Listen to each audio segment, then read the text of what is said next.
میں ایک دفعہ مدینہ منورہ میں مسجد نبوی میں باب السلام کے پاس بیٹھا ہوا تھا اور کتاب دیکھ رہا تھا سن 62 میں، تو ایک حاجی صاحب میرے پاس آ کر بیٹھ گئے، سفید ریش بوڑھے آدمی تھے، اردو میں پوچھنے لگے کہ تم کون ہو، کیا کرتے ہو، کہاں سے آئے ہو؟ میں نے کہا کہ میں ایک طالب علم ہوں، پاکستان سے آیا ہوں۔ تو اس نے کہا کیا پڑھتے ہو؟ میں نے کہا دین پڑھتا ہوں۔ تو ہنس پڑے۔ میں نے کہا بابا جی کیوں ہنسے؟ تو اس نے کہا لوگ چاند پہ چڑھ گئے اور آپ لوگ اب تک وہ پرانی پیلی کتابیں پڑھ رہے ہیں۔ تو پہلے تو مجھے بڑا افسوس ہوا کہ یہ شخص حج کے لیے آتا ہے اور اس کا اپنے دین کے بارے میں یہ سوچ اور خیال ہے۔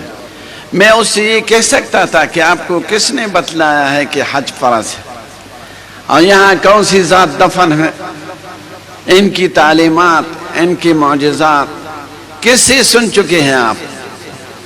لیکن میں نے یہ نہیں کہا۔ میں نے کہا کہ بابا جی وہ چاند پہ چڑھ گئے، آپ سورج پہ چڑھ جائیں۔ اگر کسی مولوی نے آپ کا پیر پکڑا تو واقعی وہ مولوی مجرم ہوگا۔ میں نے کہا کہ ہماری جماعت نے اپنا کام نہیں چھوڑا، آپ لوگوں نے چھوڑ رکھا ہے۔ ہماری جماعت سے میرا مقصود آپ حضرات علماء کرام ہے۔ علماء کرام کا کام اس دین اور اس علم کا سیکھنا اور سکھانا اور پھیلانا ہے جس کے لیے 1,24,000 انبیاء کرام دنیا میں تشریف لا چکے ہیں اور جس کے لیے 104 کتابیں نازل ہوں گے۔ العلم ما جاء من فوق، علم وہی ہے جو اوپر سے آیا ہوا ہے۔ تو ہمارا اور آپ کا کام میراث نبوت سیکھنا اور سکھانا ہے۔ اس علم مبارک کے لیے آپ کو منتخب کیا گیا ہے۔ تو اس وقت آپ تمام دنیا میں برگزیدہ لوگ ہیں۔ اس علم میں کس چیز سے بحث ہوتی ہے؟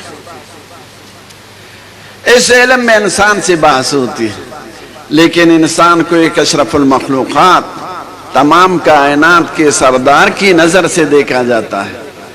انسان کو بتلایا جاتا ہے کہ آپ تو 100 سال پہلے نہیں تھے، پھر آئے دنیا میں، دنیا سے بھی جانے والے ہیں، دنیا میں کیا کرنا ہے تمہیں، اور پھر آگے کس منازل کو آپ نے طے کرنے ہیں، آپ کو کس نے پیدا کیا ہے، کس عمل سے وہ راضی ہو جاتے ہیں، اور اس عمل کے بتلانے کے لیے آپ نے کن لوگوں کو بھیجا ہے آپ کے پاس، انبیاء کرام، اور ان کے حقوق کیا ہے۔ یہ علم دین ہے جس کے لیے آپ کو منتخب کیا گیا ہے۔ یہ علم وہ علم ہے جو اوپر سے آیا ہوا ہے۔ یہ عقل سے معلوم نہیں ہو سکتا، یہ تجربے سے معلوم نہیں ہو سکتا، یہ لیبارٹریوں میں معلوم نہیں ہو سکتا۔ دوسرا وہ علم ہے بھائیوں جو کالجوں میں اور اسکولوں میں پڑھایا جاتا ہے، وہ بھی ضرورت ہے۔